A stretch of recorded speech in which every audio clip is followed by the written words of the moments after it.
Assalamualaikum warahmatullahi wabarakatuh.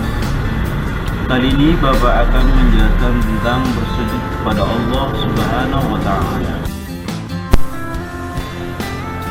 Tema hari ini ada 3, yaitu sujud sahwi dengan tema bersujud kepada yang maha segalanya, adapun manusia tanpa salah dan dosa.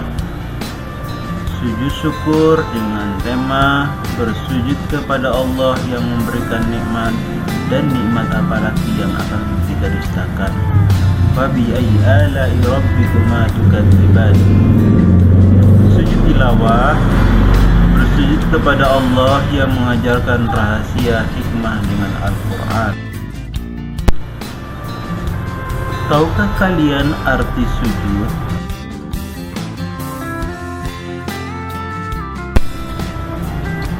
Kata sujud berasal dari bahasa Arab sajada yasjudu sajdan, artinya merendah, tunduk, patuh, taat, bersimpuh.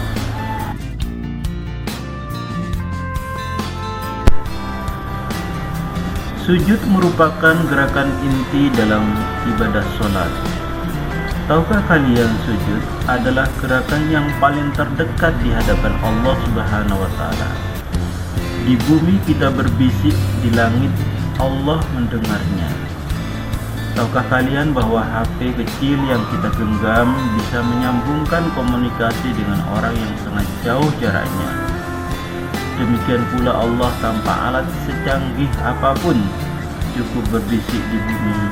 Saat sujud, Allah tahu semua isi hati kita. Perhatikan gambar 1. Keajaiban sujud. Dalam sebuah penelitian bahwa aliran darah hanya dapat menyebar ke seluruh bagian otak hanya dalam keadaan sujud. Penelitian tersebut akhirnya membuka hatinya untuk mendapatkan hidayah, yaitu mengakui ketinggian dan kebenaran ajaran Islam. Jadi Al-Quran sepanjang masa ayat-ayatnya baru bisa dibuktikan efek terakhir kali ini. Itulah keajaiban dari Al-Quran dan sujud. Perhatikan gambar kedua. Ada 7 anggota yang kita letakkan ketika saat sujud. Yang pertama adalah dahi dan hidung. Dahi hukumnya wajib, sedangkan hidung sunnah. Jadi dahi dihitung 1. Yang kedua adalah kedua telapak tangan. Ini ada 2 telapak tangan, maka dihitung 2. Kemudian berikutnya kedua lutut. Karena kita memiliki 2 lutut, maka dihitung 2. Kemudian kedua jari kaki itu ada 2 bagian, sehingga semua bagian-bagian itu dijumlahkan menjadi 7. Dan tumpuan ketika sujud adalah tangan, bukan pada dahi. Artinya bahwa ketika kita dalam melakukan sujud, kita harus meletakkan tangan, seluruh anggota tubuh, mulai dari tumpuan di tangan dan kaki dan ujung kaki dan dahi. Kita kembali kepada peristiwa Isra Mi'raj Rasulullah SAW. Rasulullah untuk mendapatkan perintah sholat atau sujud, beliau harus melewati 7 langit, barulah beliau sampai di hadapan Allah Subhanahu wa Ta'ala atau Sidratul Muntaha. Sedangkan kita sebagai umatnya seharusnya lebih bersyukur, tidak perlu susah-susah ke Sidratul Muntaha. Cukup dengan meletakkan 7 anggota sujud, kita sudah di hadapan Allah Subhanahu wa Ta'ala, yaitu sholat. Jadi mi'rajnya seorang muslim yaitu sholat. Bayangkan Nabi Musa harus ke Bukit Tursina untuk melihat wajah Allah, tapi Allah hanya menampakkan nurnya. Nabi Musa pun pingsan, tak sadarkan diri. Apalagi kita di hadapan Allah yang penuh dosa dan salah pilih, pasti mengalami hal yang mungkin di luar nalar kita. Perhatikan dengan seksama video pembelajaran sujud sahwi berikut ini, dan setelah itu silahkan Anda kerjakan UKBM 1.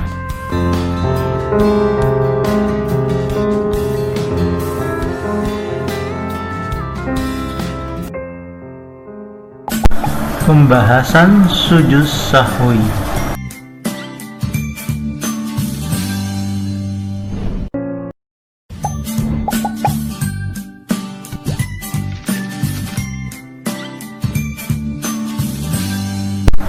Amati gambar contoh praktek sujud di atas. Mana sujud sahwi, mana sujud syukur, dan mana sujud tilawah.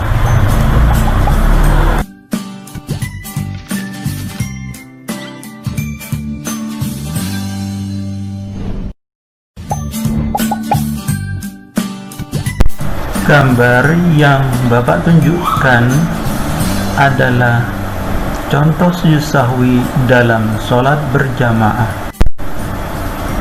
Pengertian sujud sahwi berasal dari bahasa Arab sahha yashu sahwan, yang artinya lupa atau lalai. Sujud sahwi adalah sujud 2 kali yang dilakukan karena seseorang meninggalkan sunnah ab'ah, kekurangan atau kelebihan jumlah rakaat, ataupun karena ragu-ragu jumlah rakaat dalam sholat yang dikerjakannya.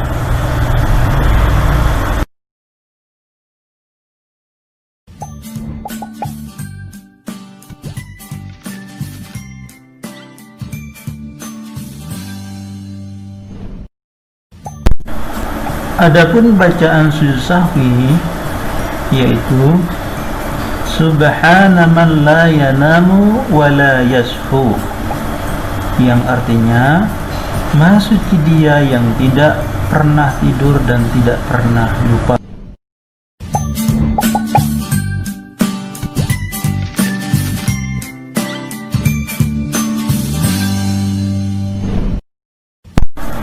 Apabila azan dikumandangkan, maka setan berpaling sambil kentut hingga dia tidak mendengar azan tersebut.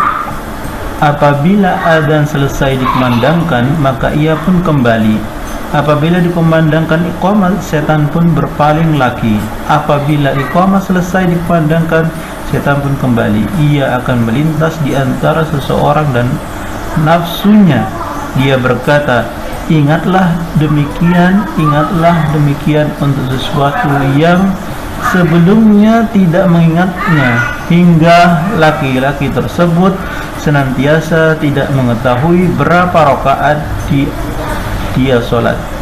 Apabila salah seorang dari kalian tidak mengetahui berapa rakaat dia sholat, hendaklah dia bersujud 2 kali dalam keadaan duduk.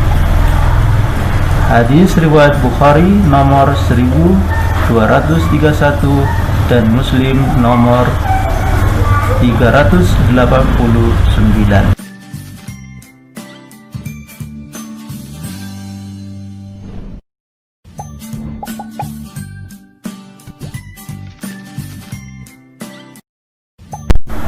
Penyebab sujud sahwi diantaranya: 1. Karena adanya kekurangan. Yang kedua, karena adanya penambahan. Dan yang ketiga adalah karena adanya keraguan dalam sholat.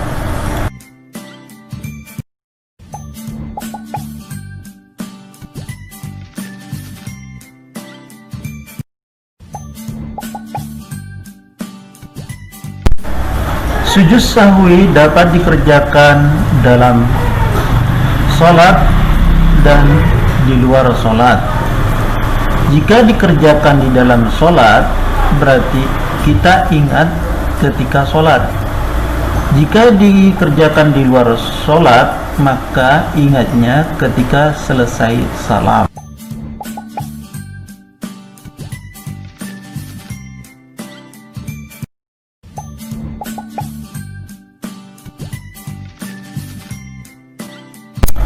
Hikmah sujud sahwi diantaranya, yang pertama adalah memperbaiki kesalahan dalam sholat. Yang kedua, menghilangkan keraguan yang diakibatkan oleh bisikan setan. Yang ketiga, memantapkan hati. Yang terakhir yaitu manusia harus belajar dari kesalahan hidupnya agar cepat-cepat memperbaiki kesalahannya.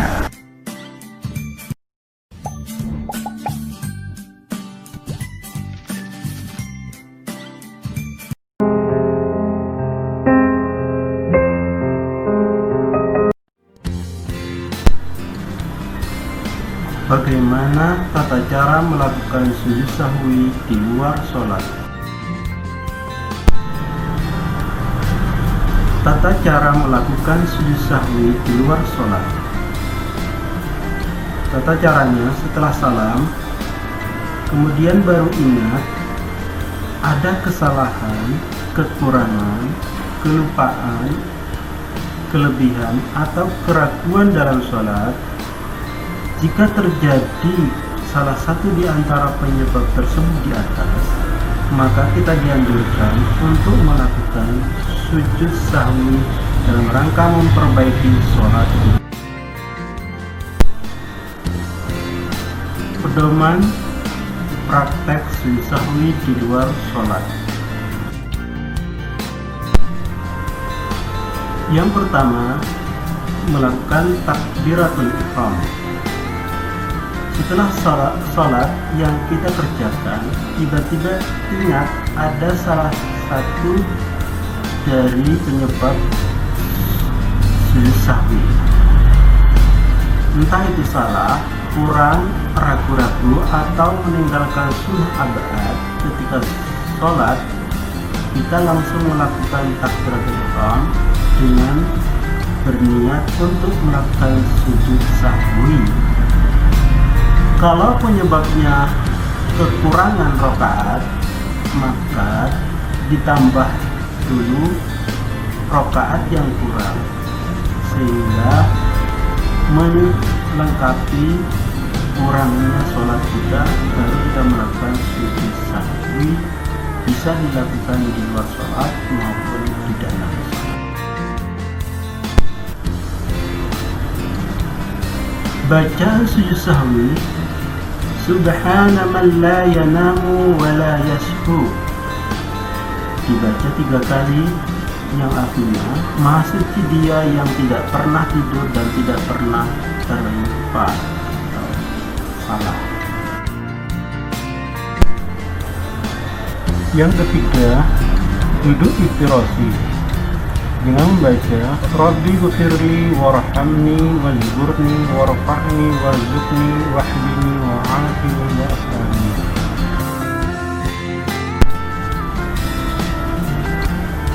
Bacaan sujud sahwi, Subhana man la yanamu wa la yashu, dibaca 3 kali, yang artinya Maha suci Dia yang tidak pernah tidur dan tidak pernah terlupa atau salah. Cara kelima yaitu salam, dengan menoleh ke kanan dan ke kiri dengan mengucapkan Assalamualaikum warahmatullahi wabarakatuh.